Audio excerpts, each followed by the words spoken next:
Hello, everyone. Welcome to this week's FPV Podcast. This week, we are at Multi-GP Drone Nationals out here in this great stage, and we got two guys that we want to talk about. They're kind of entrepreneurs in the Orlando area, and we definitely want to talk to them. Elvin, what do you got?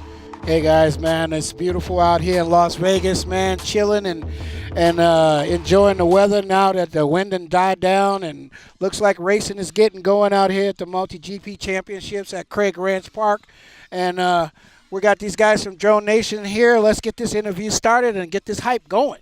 All right. Ron, can you please introduce yourself? Yeah, absolutely. My name's Ron. Pilot name is Crash87, one of the owners of OSA Hobby out of Orlando, and also a representative for Drone Nation, the FPV app that we have going. Awesome. Jason, please introduce yourself. Yeah, hi, my name is Jason, and I'm the developer of the new app, Drone Nation. All Thanks right. for having me, guys. Oh, yeah. Sounds like we have two shops to talk about. So let's go ahead and talk about Drone Nation first, because that's what they're representing out here. Ron, tell us a little bit about Drone Nation. So Drone Nation is interesting, man. It's an app that is for anybody that's in any kind of RC, anything that flies, essentially. And it creates a lot of communication between both builders, flyers, freestylers, racers, just good information all the way around, and it's a fantastic way to spread good content. So we all know what Facebook's like, what Instagram's like, what all those things. There are some negative aspects that come from those platforms. Now, granted, because of those platforms is, I think, why FPV is as widespread as it is, right? So we can't take that credit away from them, but in this industry, we're always trying to progress, right? We're always trying to make things better. So that's what Drone Nation does. Drone Nation sets it up to where you as an individual, if you want to open yourself up for people to reach out to you and ask you questions based off of your experience. So my profile, for instance, which is Crash87, it has my build experience at 100%. And that's mainly because I do all the building and all the research for every product that I carry on my site, oashobby.com, which is a unique aspect of a shop in general when you have an owner that is that deeply invested in all the product, right? So what does that do for Drone Nation? That allows people that go on Drone Nation to be like, hey man, this new flight controller just came out. I don't know how to do anything on this, and they'll message me on Drone Nation because I've opened myself up for invitations to people to come ask me questions, right? And the same thing goes for pilots, man. Like, if you're a fantastic freestyle pilot, you put on it at your experience level and all the things you do. Now people can go out there and ask you, like, hey man, how do I do this Matty flip without smashing my quad on this pole? You know what I mean? Right. Like, how to practice. Exactly. How do I do that? And they ask, and you can open them up, because how many times everybody in this industry has hundreds of thousands of hours on YouTube, like, all right, his stick goes 3/4 of the ways up, then it comes 3/4 of the way back down, and then you go out there and replicate that, and it does nothing of the sort, right? So that's the goal, right, is to get that firsthand experience. And then some of the other things the app does, which is, I think, extremely important, is flying locations, right? So outside of the build portion, the experience portion, and just the overall connectivity, we talk about flying spots, right? How many times do you go to a new city or a new state, and you're like, all right, I want to go fly. Crickets. I don't know anybody. Go fly? We got that same thing coming here, man. It's like, where do you go? So the way the app does is, as long as the notifications are turned on, it bases your proximity, and it tells you what public flying spots are where you don't have to worry about getting kicked out or anybody bothering you. And if you're just home locally or whatever the case may be, and you know of some really cool private spots, you know what I'm saying, where some bandos are or something like that you kind of want to keep private, you can keep it private. You just share it with a select group of individuals. And that's what's really cool about it, man. There's also some other stuff with like frequency finding. So if you show up to a race, not necessarily a race, right? Let's just say you're going out with some friends and you show up and everybody's on R2. And you're just like, hey man, you got to switch. And you're like, well, I don't want to switch. You switch, So it's just like, well, I don't have smart audio. It doesn't work, So then you're stuck like trying to sit here and take apart quads and change channels. Well, the way Drone Nation simplifies that for you is it removes the guest aspect, right? So, hey, we're racing, right? With just a little couple friends, we're racing. It assigns the channels, right? Whoever doesn't show up, it removes them from that channel. So now that channel's free. See, and it can right reassign there, to somebody else. Right there. Yeah, it Exactly. makes things a lot easier, which, I mean, that's what, apps should do, right? Should remove Right. barriers, bring people together, and also try to filter out some of the noise, which Facebook is terrible at. And that's one of the things that I Troll think, City. yeah, that's Yeah. one of the things I think this app is great at. Well, yeah, like an example with the frequency that we did is when I try to design as much as I could into it to take away the struggles that might come up. For instance, if you don't show up, it takes your channel away, but it remembers what channel you had because you set your drones at home. Then when you do come a half hour late, we still know what channel we gave you, and as long as the creator of the event taps the button, it includes you back and gives you back the channel you'd already set all your drones up for, so you don't have to start over. Also, if somebody's a noob and they don't know how to change channels, there's a place in there where they can say, hey, can you just leave me on the channel you gave me? Because for me, it's going to be hard. So when it is doing all that automatic reshuffling, it actually discerns those that said, hey, I'm free to change whenever you need me, or I'm really not good at this, so can you just keep me on the channel I'm on? Or maybe my VTX is kind of broken and it only works on one channel. Right. It's kind of a smart design that allows for all that and takes that into account. So the idea is that when you're trying to race, you don't spend half an hour debating who's on what channel and who needed to change and why did they or if they. It's all set up in the app and it does it for you. Right, and who can change it. It takes care of all that. Important. Yeah, that's very important. And I think one of the things that we really love about these apps is that everybody has a smartphone and everybody can really get connected together. So when you actually created or started creating this app, what was your goal? What was your mission? Well, what I found was I loved researching and getting into it, but I still found that there were struggles finding the information or the people. So I spent time and looked at videos and YouTube, as we all have done. And a lot of times I couldn't find what I wanted, but I stayed with it, found meetups, and eventually over months of time found the people. And the thing I noticed about this sport, every single person I've ever met didn't mind giving me 5 or 10 minutes to help me out and show me something. No one's ever minded that. I've made some of my best friends now in my life through the sport. But if I didn't stay with it for those months and gave up and bailed, never would have gotten that far. So I decided to bridge that gap and provide an app where people on day 1 or 2 jump in and say, I'm kind of interested, but I don't know anybody. Who around here knows about proximity, about freestyle, about long range? And you find those people, you get connected to them from day 1. And you say, hey, where do you guys fly around here? Where do you guys meet up? What is the difference between this radio and that one, and why should I care? And so it's the idea of getting people connected that are just getting into any part of the hobby with people that already know something. I don't think anybody minds giving that 5 or 10 minutes to give a little bit of advice. No, I try to. Me personally, as an organizer and a helper in our area, I really try to be there. I'm retired, so and I'm probably going back soon because of this. I really try to give myself to the new pilot and try to show them all the things that they need to avoid and how to get around certain things. I usually tell new pilots, like we always do, if you're not into the technical aspect, then maybe Spectrum is the way to go.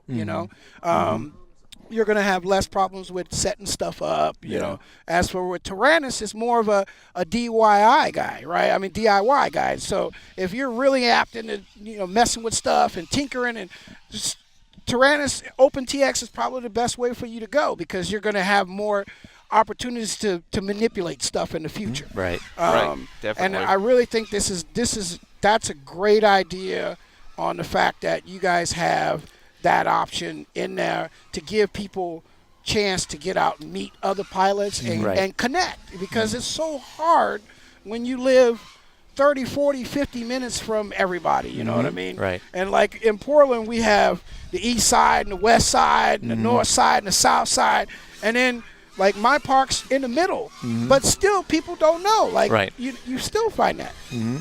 Definitely. I think it's awesome. Yep. So what kind of innovations are you going to continue to add to it? Oh, yeah. No, I mean, I wanted to get this thing out because I have at least a couple years more of things that I'm already planning to put in. I mean, what I've planned to put in is actually more than exists right now. This isn't even half of the full design. But what I tried to do is think of all the issues I already knew of that we were struggling with. For instance, let's use the example of a private place to fly. There are times when I want everybody to know about a place, but there are times when I just kind of want my friends to know because I just don't want it flooded with people.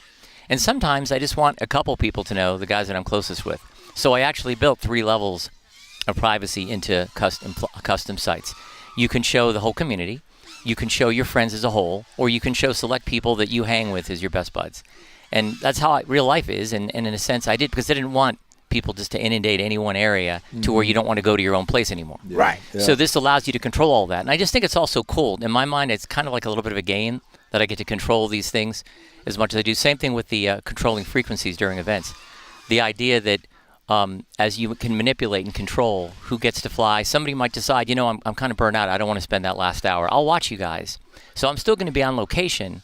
So what my proximity does is once I slide to spectator level, it takes me out of the loop. So when you're assigning channels, it's smart enough to know that you're a spectator. And even though you're still there in proximity, it no longer gives you a channel. So I try to think as much as I could and anticipate about what people would want, what would help them out, and what would kind of frustrate them, and try to take as much of the frustrations I could out of the equation. That's awesome. Cool. Yeah. So where can they get the app? And, if they want to get in touch with you to give you ideas, what can they reach out to you at? No, I appreciate you asking that, because that's the one thing I guess I'm most proud of and I'm excited about is I want people to know that they can reach to me on Facebook or directly in any way they can through the app itself. There's a feedback section in settings. But the idea is I want to be somebody where people can say, this didn't work right. Obviously, it's a bug and we'll fix it as fast as possible. I don't want it to sit more than a couple weeks.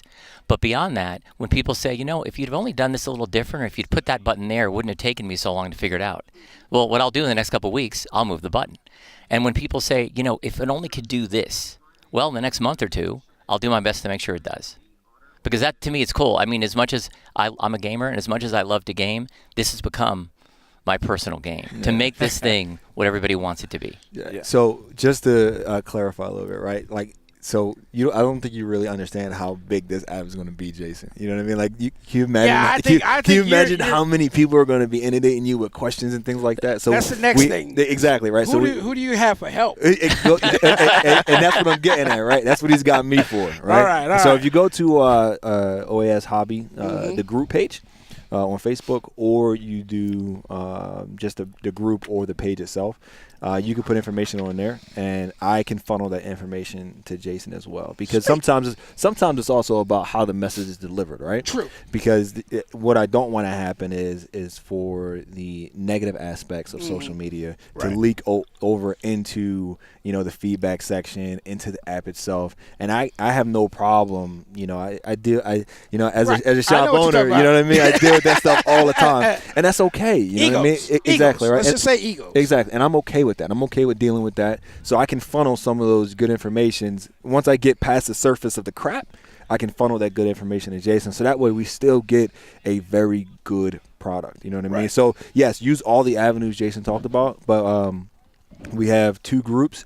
One is the OAS Hobby group, and then the other one is the Drone Nation group that it's in the works right now. Yeah, I think I just opened up a Facebook page over the weekend, and Facebook group as well. So kind of learning how to do all that social media stuff. This is kind of new to me. Takes a long time. Yeah. I mean, building both. I have both, just so you guys know. I launched 2 weeks ago, so it's all fresh. So I've done my best to debug as much as we can. I think we've got it clean.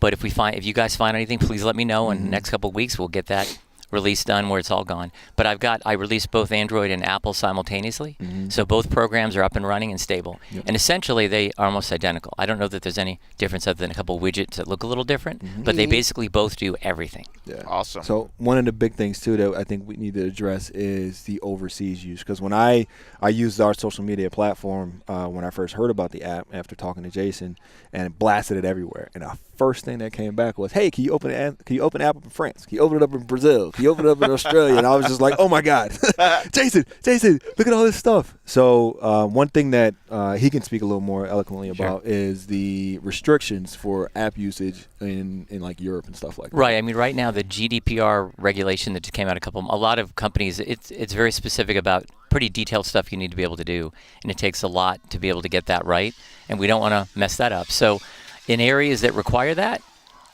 we'll probably need at least 3 to 6 months, somewhere in that range, to get compliance before we can release to those areas.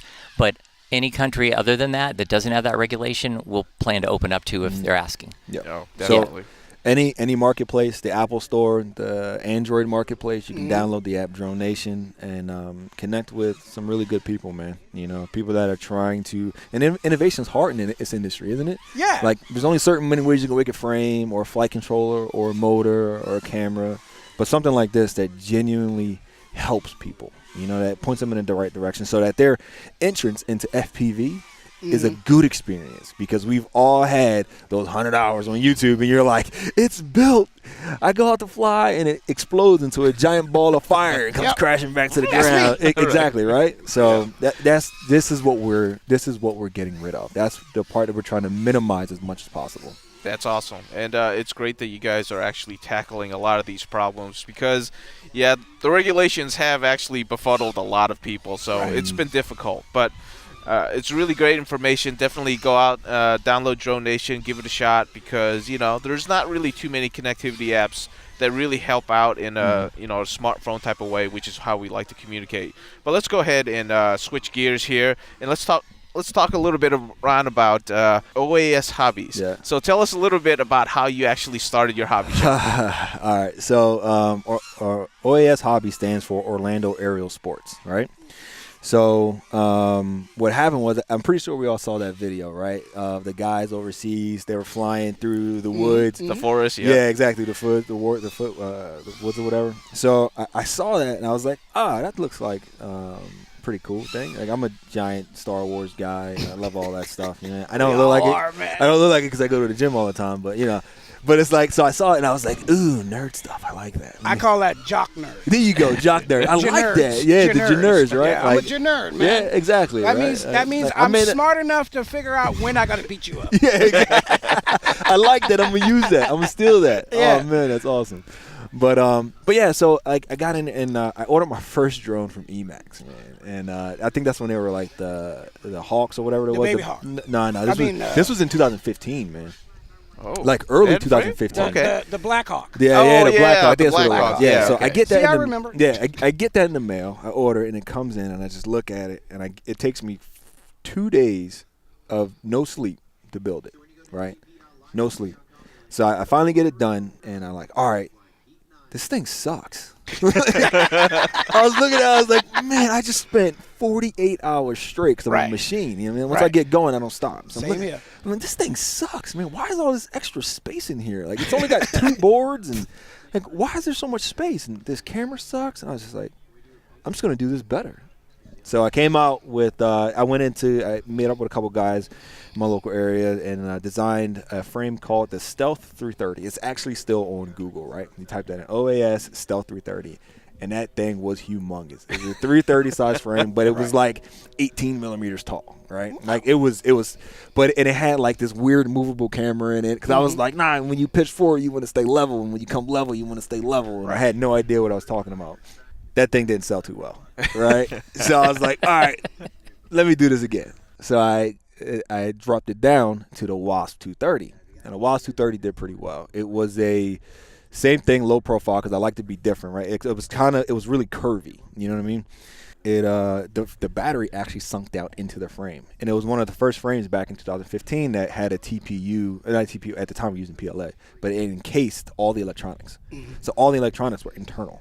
And then the TPU was 3D printed around it. And the battery sank down into the frame. So it's pretty cool. I think I saw that. Yeah. I think you posted it and we saw that. Yeah, I posted it all over the place, man. Yeah. And that was our first really successful frame. And then we started chasing the grams, right?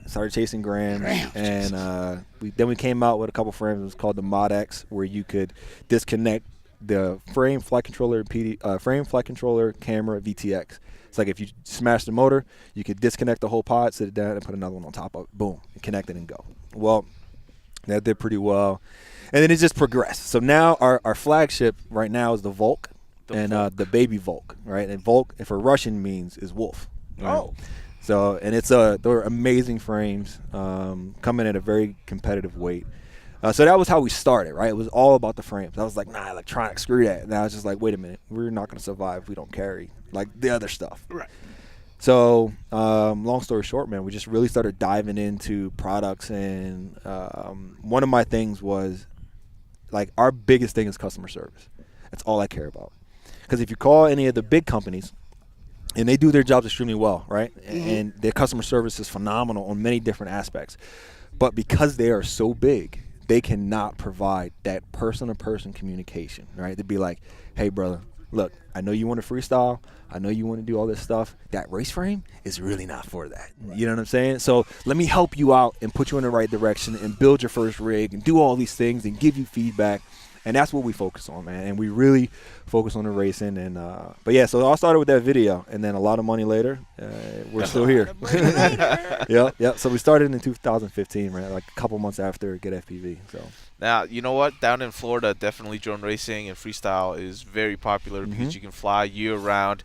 And you mentioned Lumineer, Get FPV. They're kind of one of the big dogs. Yep. It's like, how do you compete, man? Because, like, you know, you're still here, so you got to be doing something right. So this is the thing, right? I base the shops, the big dogs, off of their variety, right? So some of the big ones that come immediately to name are who? Get FPV, right? Get FPV, Ready Made RC, RDQ, Pyro, Heli Nation, right? So I think all of them are like in their section of like authority, if you had to break it down. And I do it based off their variety of inventory. So Get FPV has everything. Right. You know what I mean? No one will ever compete with them because they have everything. Right? And it's not just race drones or freestyle drones or tiny whoops or baby hawks. They carry GoPros. They carry everything. So who's going to compete with that? Nobody. Right? So they're at the top of the echelon. So I think the next step down is like the RDQs and the Pyros and the Heli Nations. I think it's a little step down below them, because if you go look at their inventory, right, that's what I base it off of. So we're right under, like, I think we're right under the Heli Nations. You know what I mean? To where we carry all the up-to-date, important, really good gear. TBS, all the Pyros, flight controllers, SpeedX, Helio, all the run cam, all this stuff that is reliable, and things that we can depend on when we're out here, flying. Because the biggest thing is we want to stay in the area, we want to stay safe, right? So, so we're one of the only 2 TBS dealers in Central Florida. The bigger shops can be a problem. You have so much inventory. You got to make these sales. You got to get this stuff out. Yeah. If you don't drop the price, then customers not going to buy. You're sitting on product. And you're losing money. And in this marketing world, the longer your stuff sits in the warehouse, the more money it costs. Oh yeah. Not the customer, because the customer ends up getting a better discount the longer it sits. Absolutely. Right? So you end up making less money. Being a smaller guy can have its basic advantages, right? Yes. You can have a smaller inventory.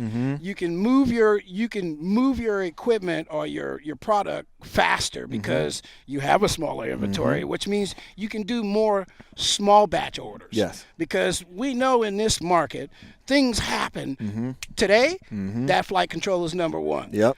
2 days from now, it's the worst thing on the market. Yep. Absolutely. So Absolutely. you got to be able to do that. Exactly, right? So I'll give you a prime product that comes to mind, right? And by the way, this company makes phenomenal gear. You know what I mean? But everybody knows that the Hobby Wing, that the 4-in-1 ESC and the Stat Combo had issues. It's not uncommon, right? It had issues. We bought a bunch of them, and thank God they sold when they sold. But I had a lot of customers come back to me and was like, Ron, man, what's wrong with this thing? I'm like, and in my mind, I'm like, I don't work for Hobby Wing, right? Right. Like I didn't design this, but let me see what's up. And Hobby Wing did a great job taking care of us, and it went back and fixed the problem and did all those other things, right? But something like that, can you imagine if I would have bought, 300 of them versus buying 100 or 200? Like, it would have been catastrophic. So that's how we do it, man. We keep a needs-based, inventory of gear, and we keep our overhead down. Now, sometimes that does hurt us as well, because we get 100 Helios in, and then our customer base is like, Helios in at OAS, I'm buying all of them, and I buy 5 and 6 of them at a time, and then in 2 days it's like, all right, I'm sold out. Like, oh crap. I should have bought more. And my partner Kent is like literally constantly punching me in the face. He's like, Ron, why didn't you order more? And I'm like, bro, because like, you don't know. I don't know, man. Yeah. Like, I'll buy more tomorrow. Right. Yeah. Sorry. Simple as that, man. Yeah. I tell you, like, for me, it's like I've seen this happen so many times, and that's one of the things that don't like about this hobby is that we don't get enough manufacturers to come back and say, okay, we screwed up with this product. Give me back the product. I'll give you back your money, and we'll start again. Yeah. Okay? Yeah. And, like, there is some companies that do that. Like, I'll mention CL Racing. Like, they had a flight controller come out, and it failed. There was a problem with it. And they literally emailed every customer and told them, send it back. We'll give you your money back. I've seen it. Got their money back, and they sent the stuff off. That is one of the things that is not in this industry a lot, right? So, because we're testing, and I hate to be a part of the paying test group. Oh, yeah. Because that's what I call it, the paying test group. But it's kind of necessary because of how small stuff is made, really. I mean, really, if you think about these companies that make stuff for drones or racing drones, they're really small companies. They got maybe 25 employees, and they do maybe 1,000 units a week. Where I've worked at places where we do 10,000 in a week, 30,000 units in a week. So that's the hard thing about it, but I really like the fact that when a hobby shop gets behind a product and is willing to walk you through the build, the problem solving, and all of that, because the customer doesn't really know. I mean, it's so hard, especially when you're new. You don't know. Absolutely. You don't know that most of the flight controllers come on UAR 6, not UAR 1. Even though the package says 1. You know what I mean? So, and that's, I think I have to commend you guys on that, because you guys are going beyond the level and moving customers a little quicker through the bull. Yep, and so I'll tell you, that's actually how I met Jason. Yeah, I was going to say that. Because the calls at night. Oh, yeah. He built my first drone, my second drone, my current drone, my racing drones. And I'd be calling him. But it took months to find him. See, now with the app, I can find him quickly. But yeah, he actually was there. He actually did answer the calls, and he did walk me through each thing. That's what I pride myself. Like, and my thought process behind it as a person, right? It's like when I go into anything, I try and own it. I try and take it over. And my approach to that is you're just not going to outwork me. I answer calls, at 1 in the morning, 2 in the morning, 12, 1. Like, and it's literally, so I'm in bed and somebody's like, "Hey, Ryan, I'm out flying right now at 1 in the morning, bro." Like, I'm charging. You know what I'm saying? Like, what are you doing, man? At 1 in the morning flying. Like, where are you at right now? Let me grab my Drone Nation app and see where you're at, right? But he's like, "Hey, I'm getting this y'all Twitch," and I'm like, in my mind, I'm like, bro, it's 1 in the morning. But out loud, I'm like, all right, so check this out. I need you to go there and go into BLL Suite and grab that D-Mag, you know what I'm saying? Slide it over. But that's my approach to it, man. And the only way I can do that is doing a deep dive into the gear, into the components. Head first. Exactly. Sometimes. Yeah, exactly, right? And I think one of the biggest things that I think OAS Hobby strives at and does the best is our relationships. We don't have bad blood with anybody. Maybe because we're not intimidating to anybody as a company. You know what I'm saying? But also, it probably could help that I'm 6'4". You know what I'm saying? So, no, I'm joking. He is kind of intimidating. I'm joking. I'm joking. It's a joke. But yeah, it's like, look, we're nice people, man. You know what I mean? And to be honest, nothing is intimidating when you're sure of yourself. Yeah, that's how I look at it. I mean, you're a military dude. Like I grew up with military background. My father has been in the military for many years and fought, several duties several tours overseas. Yeah. I have a special, love for military because I'm ex-ROTC, and junior ROTC in college and stuff like that.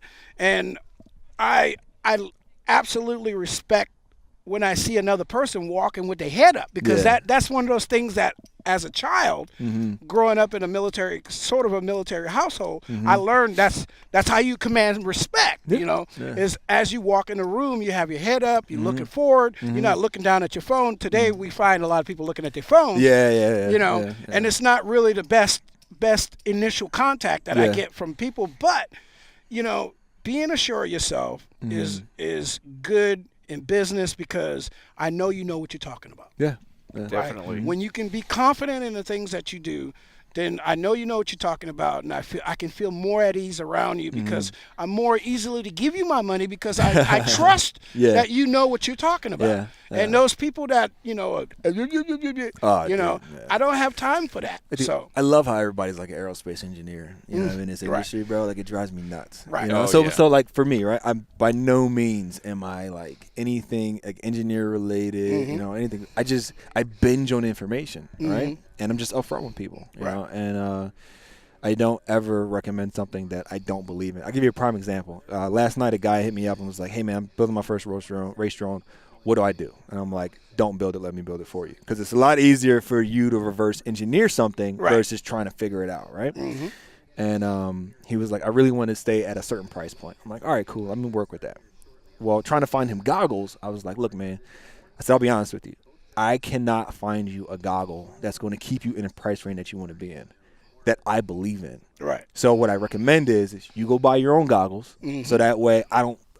It doesn't weigh on my conscience like, yo, bro, I gave you these goggles, and then it's like your field of view is this big, and you're like, oh, this sucks. You know what I mean? At least that way it's your fault. But your drone's gonna fly great because I built it for you. You know what I mean? So you'll see everything you're gonna run into. Yeah, exactly. You know what I mean? So, but yeah, so that's what I did for him, man. And he was just, I was in talk with him for like 2 or 3 weeks, you know, and I was always available for him, and that's one of the things I pride myself on, and.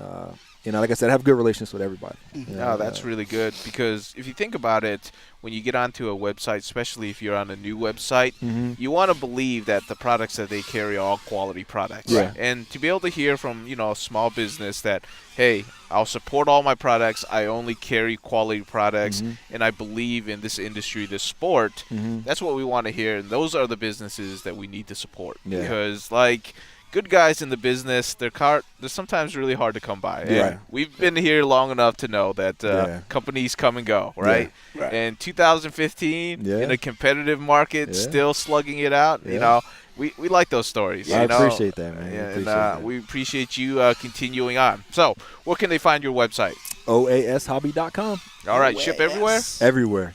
So everywhere, guys. Everywhere. So definitely give him a check out. Ron, what's your social media contacts? It's either Ron Smith or just use Ronald Smith. That's fine. That's all. Or you can go to the OAS Hobby Facebook page or the group, and you can message me on there. Message the company. So check this out, right? The phone number on the website is my cell phone number. You know what I'm saying? I made that. I've done that before. That ended horribly. You know what I'm saying? Hey, listen. I got thick skin, baby. I'm with my wife. Yeah, I got thick skin. I'm busy. Yeah, I got thick skin, man. So I answer those calls. But yeah. So that's where you can find me at. So Ronald Smith on Facebook, and then OAS Hobby on Facebook, OAS Hobby Facebook group. Instagram, it's OAS_hobby_1. You can find us there, and we're all over the place, man. All right, sounds good. AP, I appreciate both of your time. Absolutely. Ron, Thank you for everyone's time, man. Absolutely. Thank you, brother. Appreciate you, it. Ron. Thanks, Thank Alvin. you. Thanks, man. Thank you.